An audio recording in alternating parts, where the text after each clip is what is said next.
काफ़ी दिनों से हम तैयारी कर रहे थे और ये सोच के तैयारी कर रहे थे क्योंकि तमाम जो पॉलिटिकल पार्टीज़ हैं, चाहे वो कांग्रेस है, नेशनल कॉन्फ्रेंस है, अपनी पार्टी है या पीसी है, सब जो है मीटिंग्स कर रहे हैं। तो हमने अपना प्रोग्राम बनाया था कि हम यहाँ एक यूथ का कन्वेंशन करेंगे। पहले तो हमने कई बार कोशिश की कि हमें बाहर कहीं स्पेस मिले, इनको लेटर भी लिखा डीसी साहब को यूथ कन्वेंशन के लिए, इससे बहुत पहले, पर उसका कोई हमें जवाब नहीं मिला। उसको कोविड ज़्यादा था भी नहीं। तो उसके बाद जब हमने देखा सब पार्टीज कर रही हैं, तो उसमें नेशनल कॉन्फ्रेंस ने भी यूथ का कन्वेंशन किया, अपनी पार्टी ने भी जड़ी बल में भी किया, घर में भी किया। तो हमने भी एक फंक्शन रखा यूथ का यहाँ, और जिसके लिए तकरीबन मैं उनकी भी जो अपने हमारे जो नौजवान हैं, जो हज़ारों की तादाद में आज श्रीनगर आए थे, जिनको न सिर्फ रोका गया बल्कि उनकी पिटाई भी की गई। दे वर रफ्ड अप, उनके कपड़े भी फाड़ दिए गए, कहीं पर उनके मोबाइल छीने गए, कईयों को उनको थाने के अंदर बंद भी किया, जैसे आरिफ लाइगुरु अभी भी बंद है।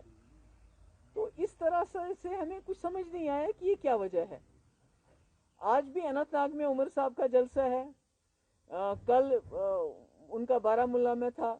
उसके अलावा अपनी पार्टी का परसों कोई ज्वाइनिंग थी उनके घर में, जड़ी बल में जलसा था, इसी तरह पीसी का जलसा, इसी तरह कांग्रेस के कई जलसे हो गए जिसमें आज़ाद साहब, मीर साहब, और उससे सबसे बड़ी बात कि हमारे अपने प्राइम मिनिस्टर इस वक्त यूपी में बहुत बड़ी बड़ी रैलीज कर रहे हैं। उस यूपी में जहां गंगा में लाशें बही हजारों की तादाद में। तो यहाँ हमें समझ नहीं है कि यकायक क्या हो गया कि रात को इन्होंने कोई चिट्ठी भेजी थी, जो हमने मॉर्निंग में टेलीविजन पे देखा, तो हमने कागज वाकज देख लिए। तो उसमें कोई चिट्ठी थी कि भाई, उसमें लिखा गया था कि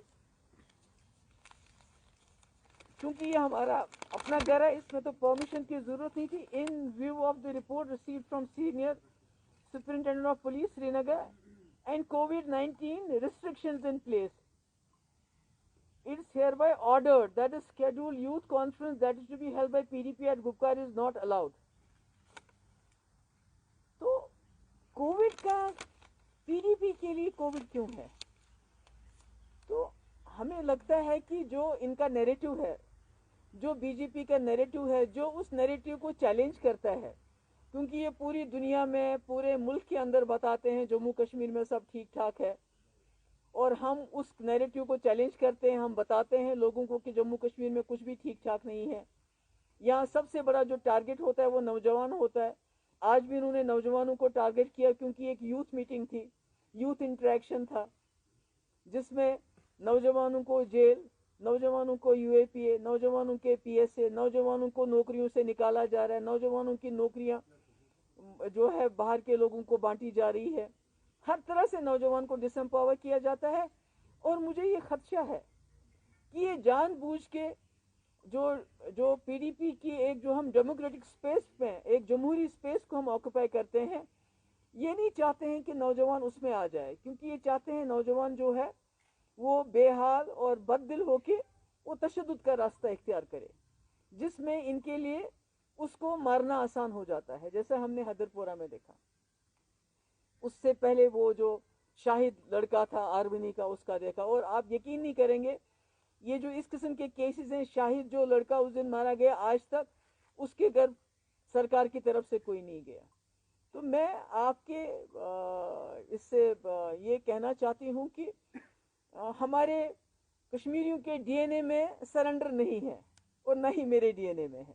अगर ये सोचते हैं इस तरह दबा के, धमका के, हमें तंग करके, सबोटाज करके, हमारे लोगों को पीट के, जेलों में डाल के, उनके कपड़े फाड़ के, उनकी बेइज्जती करके, उनकी गाड़ियां तोड़ के, ये हमें जो है हमारे हौसले कम कर सकते हैं, ऐसा कुछ नहीं है। मैं अपने नौजवानों को सलाम करना चाहती हूँ।